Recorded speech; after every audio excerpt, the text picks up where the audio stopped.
ओम नमः शिवाय। बंधुओं, संस्कार की बातें चैनल में आपका स्वागत है। बंधुओं, आज मैं आपको सावन मास महात्म की कथा का चौथा अध्याय सुनाने जा रही हूँ। बंधुओं, सावन मास महात्म की कथा सुनने का बहुत अधिक महत्व है। जो मनुष्य भी सावन मास महात्म की कथा को सुनते हैं, उनके सभी काम बनते चले जाते हैं। बंधुओं, पूर्ण विश्वास, सच्ची निष्ठा के साथ भगवान शिव शंकर का स्मरण करते हुए ही सावन मास महात्म की कथा को सुने। बंधुओं, यदि आपने हमारे YouTube चैनल संस्कार की बातें अब तक सब्सक्राइब नहीं किया तो जरूर करें और बेल आइकन दबाना ना भूलें, ताकि आपको हमारी आने वाली सभी वीडियोस की जानकारी सबसे पहले हो सके। बंधुओं, वीडियो को पूरी सुनने के बाद कमेंट बॉक्स में जय शिव शंकर भोलेनाथ लिखना ना भूलें। बोलो शिव शंकर भोलेनाथ की जय हो। भगवान शंकर जी ने सनत कुमार जी से कहा, हे ब्रह्मपुत्र, अब मैं तुम्हें धारण पारण व्रत के संबंध में बतलाऊंगा। तुम ध्यान पूर्वक सुनो। पूर्व प्रतिपदा तिथि को पुण्यः वाचन करवाने के पश्चात मेरे लिए व्रत करना चाहिए। एक दिन धारण तथा दूसरे दिन पारण करना चाहिए। धारण में उपवास और पारण में भोजन विहित है। व्रत करने वाले को मास की समाप्ति पर उद्यापन करना चाहिए। प्रथम सावन मास की समाप्ति में कीर्तन पुण्यवाचन कराकर हे वत्स, आचार्य और ब्राह्मणों का वरण करना चाहिए। भगवान शंकर तथा भगवती पार्वती की सोने की प्रतिमा घट के ऊपर स्थापित करनी चाहिए। रात भर भक्ति द्वारा अर्चन करना चाहिए। रात को शिव महापुराण का श्रवण कीर्तन आदि करते हुए जागरण करना चाहिए। प्रातः काल हवन करना चाहिए। त्र्यंबकम यजामहे, इस मंत्र से तिलों और चावलों की आहुति देनी चाहिए। षड अक्षर ओम नमः शिवाय मंत्र से खीर की आहुति देनी चाहिए। फिर पूर्ण आहुति देकर शेष कार्य समाप्त करना चाहिए। ब्रह्म भोज करवाकर आचार्य का पूजन करना चाहिए। हे योगीश, इस प्रकार व्रत को करने से मनुष्य ब्रह्म हत्या आदि पापों से मुक्त हो जाता है।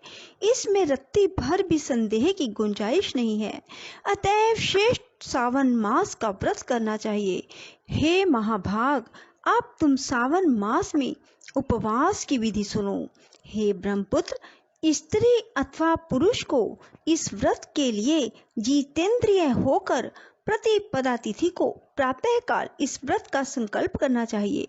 अमावस्या के दिन लोक उपकारी वृषभ ध्वज भगवान शंकर का 16 उपचार से पूजन करना चाहिए। ब्राह्मणों को वस्त्र अलंकार आदि द्वारा पूजन करें। यथाशक्ति भोजन करवाकर प्रणाम कर विसर्जन करना चाहिए। इस प्रकार मास उपवास का व्रत मुझे प्रीतिदायक 1,00,000 संख्या वाली रुद्रवर्ती विधि से करना चाहिए। हे महाभाग, ध्यान पूर्वक सुनो। यह विधि जो कि मैं तुमसे कहने जा रहा हूँ संपूर्ण सिद्धियों को देने वाली है। सादी रुई से 11-11 बत्तियां बनाएं।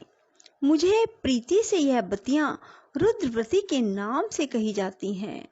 सावन मास के प्रथम दिन इस विधि से संकल्प करें। श्रावण मास में देवों के देव महादेव हैं। मैं भक्ति से उन गौरीश की 1,00,000 बत्तियों से आरती करूंगा।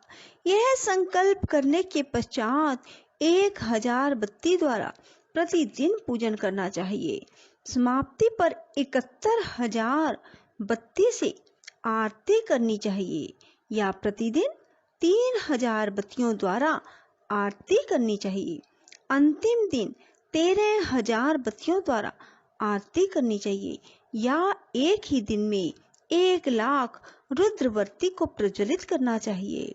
ये बत्तियां मुझे अत्यधिक प्रिय हैं।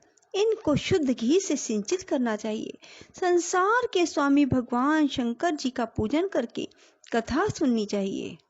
श्री सनत कुमार ने भगवान शिव जी से कहा, हे प्रभु, मुझे आप यह बतलाने की कृपा करें कि इस व्रत का प्रभाव क्या है, इस व्रत को किसने किया है और इस व्रत के उद्यापन की विधि क्या है।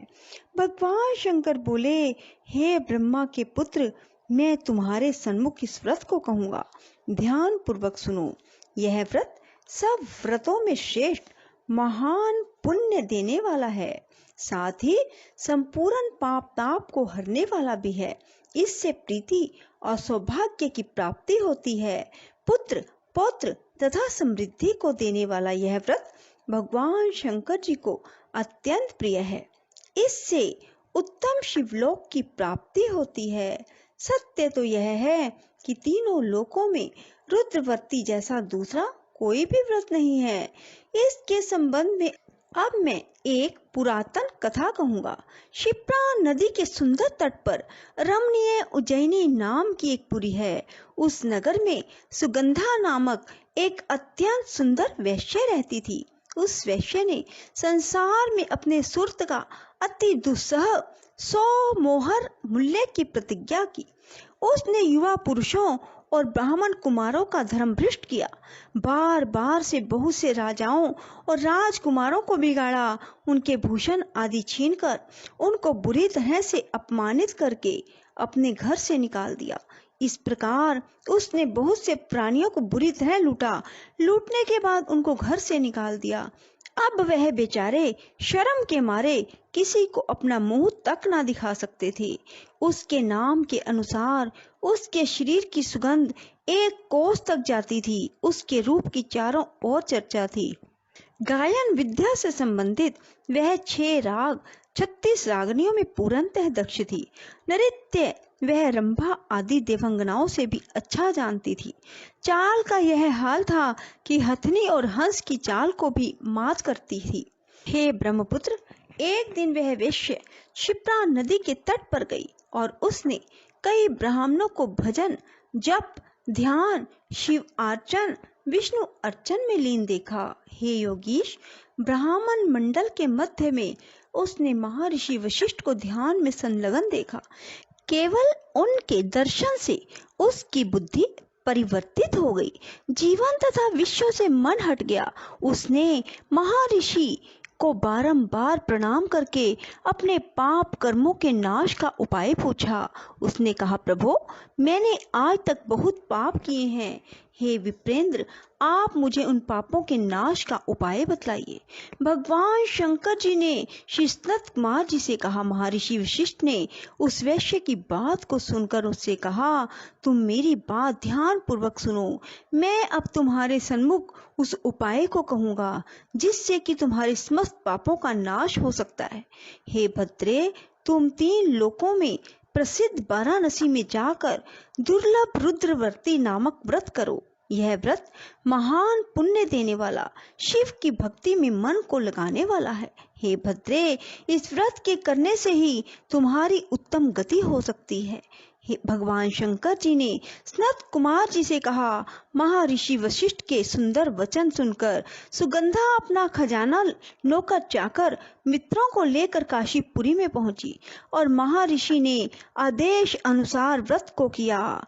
बस फिर क्या था, वह वैश्य पंच भौतिक शरीर को त्याग कर भगवान शंकर के शरीर में लय हो गई। जो स्त्री इस व्रत को करती है, जिस वस्तु की भी इच्छा करती है, वह उसे अवश्य में प्राप्त होती है। हे सनत कुमार, अब तुम मानिक वर्तियों का महात्म सुनो।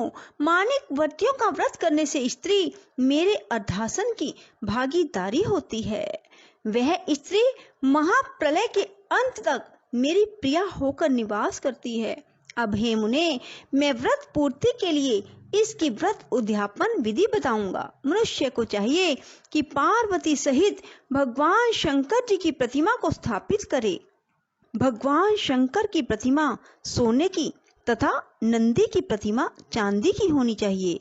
यथाविधि पूजन करके रात्रि जागना चाहिए। प्रातः काल नदी में स्नान करना चाहिए। भक्ति द्वारा आचार्य का वरण करना चाहिए। 11 ब्राह्मणों द्वारा घी, पायस एवं बिल हवन करना चाहिए अथवा रुद्र गायत्री या मूल मंत्र द्वारा हवन करना चाहिए। पूर्ण आहुति कर आचार्य आदि की पूजा करके 11 सपत्नीक श्रेष्ठ ब्राह्मणों को भोजन करवाना चाहिए। इस प्रकार जो भी स्त्री व्रत करती है वह संपूर्ण पापों से मुक्त हो जाती है। यथा विधि कथा सुनकर स्थापित सामग्री घट, प्रतिमा आदि आचार्य को समर्पित करनी चाहिए। जो ऐसा करता है उसे 1000 अश्वमेघ यज्ञ के फल की प्राप्ति होती है। बोलो शिव शंकर भोलेनाथ की जय। राधे राधे, जय श्री कृष्णा। बंधुओं, यदि आपको हमारी वीडियो पसंद आए तो इसे लाइक करें और शेयर भी जरूर करें। धन्यवाद।